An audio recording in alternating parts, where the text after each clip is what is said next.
It is currently 8:30, July 22nd. Since my last video was about my intentions for the month of July, I figured right now would be the perfect time to share some of my reflections and kind of end that chapter, because I typically don't even live my life by like a month-to-month basis technically. I do follow the moon cycle, and so I do my best to set intentions and set goals and plant seeds during a new moon. I've been doing it for the past few years, and it's something I'm continuing to learn about. I'm by no means an expert, so I honestly don't know exactly.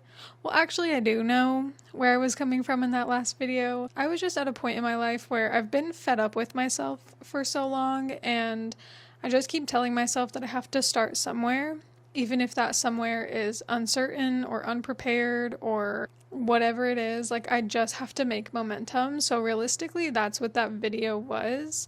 But I also know it was coming from a place of being very unsure of myself and very uncertain. I was just consuming so much content that when I made that video, I was sick of consuming so much content, but I was also still having those like lingering effects of constantly being flooded by other people's ideas or opinions or thoughts or feelings or fears. A lot of those voices were still echoing in my head. So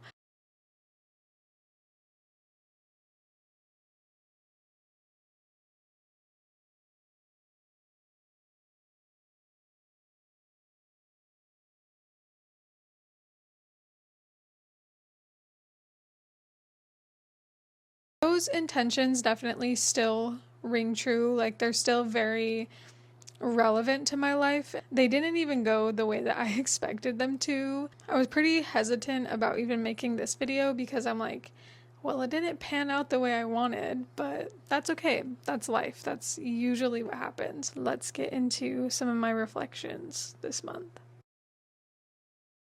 I also do have some points written down on my phone because sometimes I go off on little tangents and I just want to keep myself focused on what I'm talking about. So I'm going to be looking at this a little bit. So the first intention that I do want to start with, because I feel like it's the one that's been the hardest for me and the one that's kind of had the most impact on me this month, is being more intentional about what I'm consuming. I think you'll notice a pattern with all of these intentions, like what I ended up learning, I guess I should say. Instead of intentionally consuming, I've gone through more of like a detox or like a purge of some of the old habits or the bad habits I've had when it comes to consuming online. I am no stranger to doing social media detoxes or quitting social media. I have known for a long time that my overconsumption of media is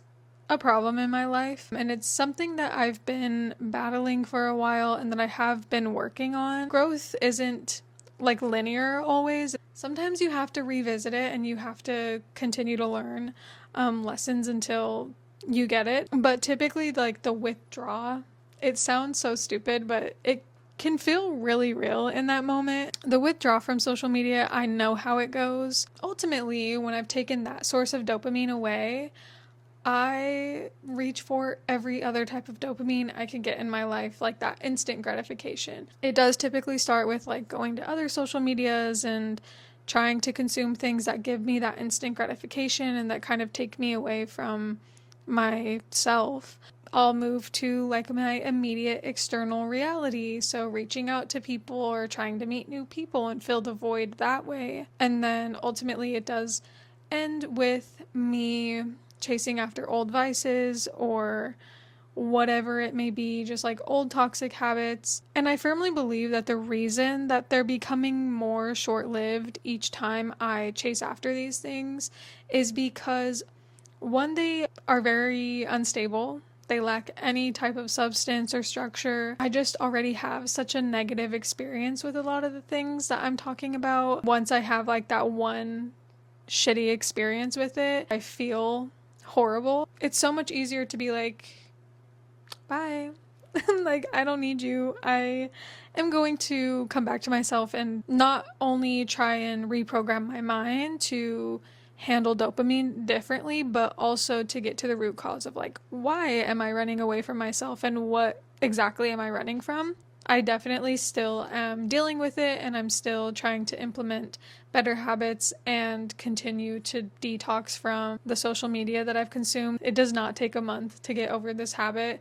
It's something I've been working on consistently for years, but I do continue to get closer and closer to distancing myself from certain social media apps that don't work for me. To be completely transparent, TikTok is something that I can't be on. Like, that app is not meant for me. It is definitely a dopamine thing. There is like a scientific reason why social media is addicting and it can be hard to quit. For me personally, there is also like underlying issues at hand. On the other side of that, there have been small moments where I have been able to intentionally consume, which has been really nice. So I want to share some of the things that I've intentionally consumed. Let me actually get my little burner phone because I don't have YouTube or social media on my phone that I use for everything else.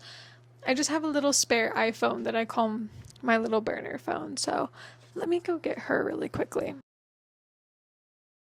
So the first thing that I watched that I really enjoyed and that I felt good after watching it was the Know Thyself podcast. He had a conversation with Dr. Lisa Miller, yes, and the episode is called The Neuroscience of Spirituality, Synchronicity, and the Awakened Brain. I just really enjoyed that conversation.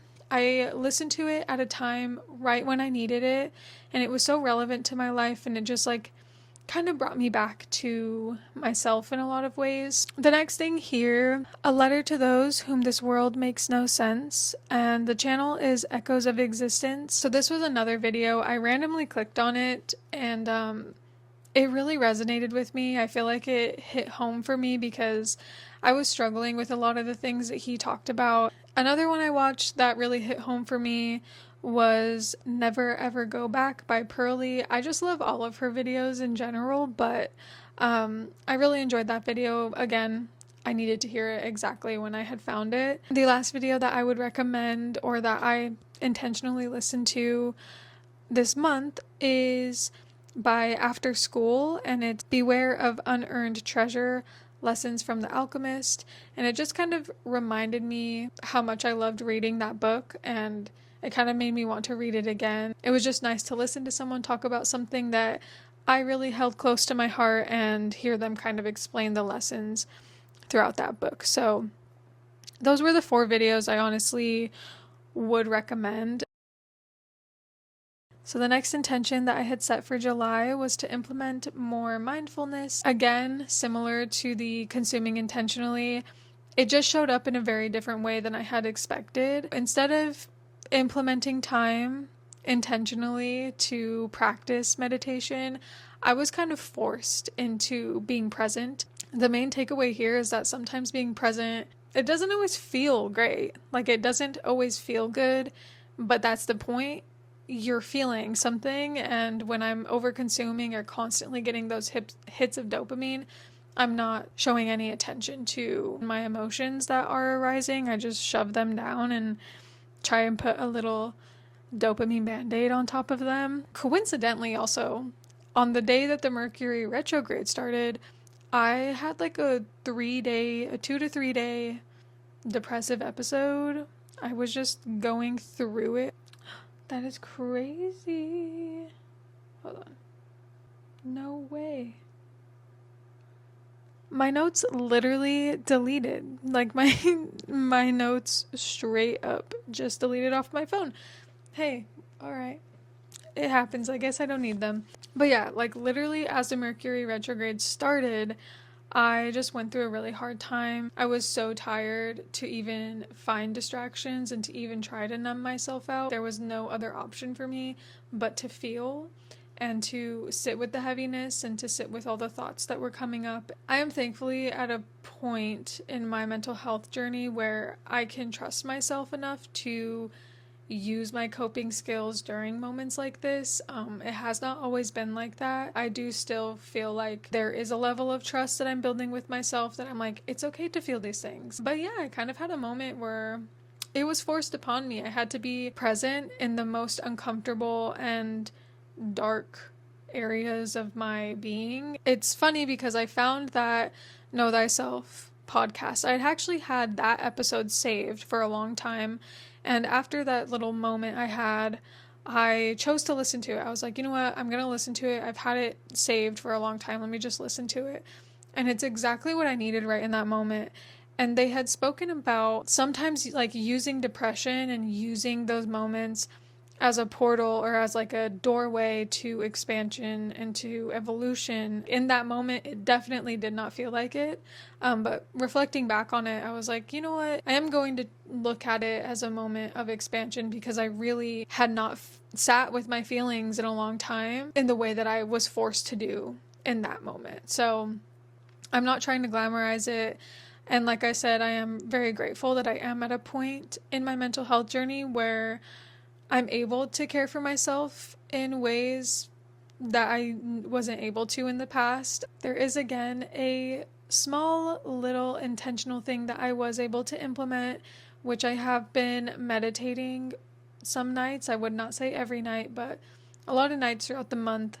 I would meditate before bed, do a little guided meditation. Each time I do it, I just wanted to do it more and show up for myself more. So that's been a little bit of progress in that aspect. Another one of those that did not look the way that I had intended it to.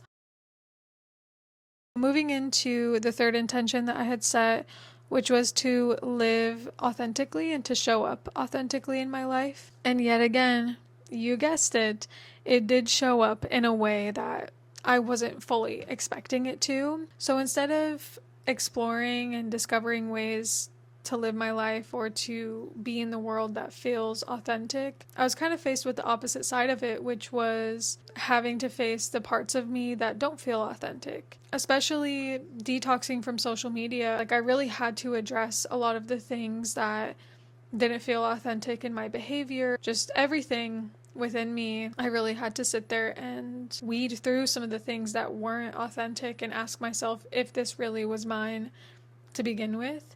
That's a necessary part of the process. Sometimes you have to face some of the really uncomfortable things. Yeah, I was just having to look in the mirror and address parts of me that didn't align with the person that I am, but also the person that I want to be. I really had to face those things, and it can be really uncomfortable to be honest with yourself and have to even address it. Like, it's not like I'm perfect and now I'm this person that I've always wanted to be. Like, it's constant work, and there are things that continue to come up, obviously, because you can't wake up one day and say, I'm going to live authentically. Like, you have to discover what that means, and that isn't always a fun experience. Sometimes it is awkward and painful, and sometimes you have to address parts of yourself that you're like, I don't like who you've become, and this isn't even you to begin with, if that makes sense. There's my little ramble there.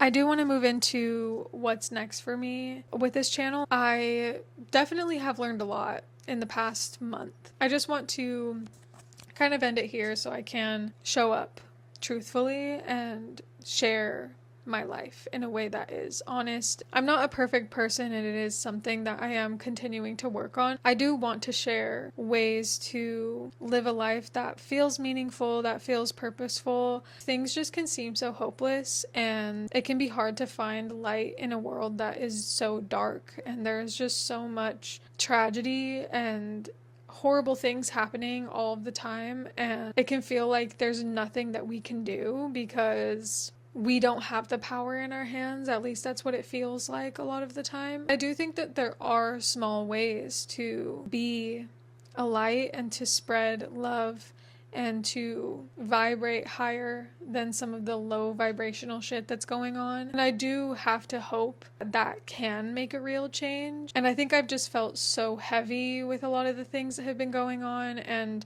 I think it's only normal to feel that. And I think it's important to be aware and to witness. I also do think that there is a way to be a light and to uplift one another. I am just going to follow my intuition and make things that feel purposeful and make things that spark curiosity. So thank you again for listening to me yap. Until next time, be kind to yourself.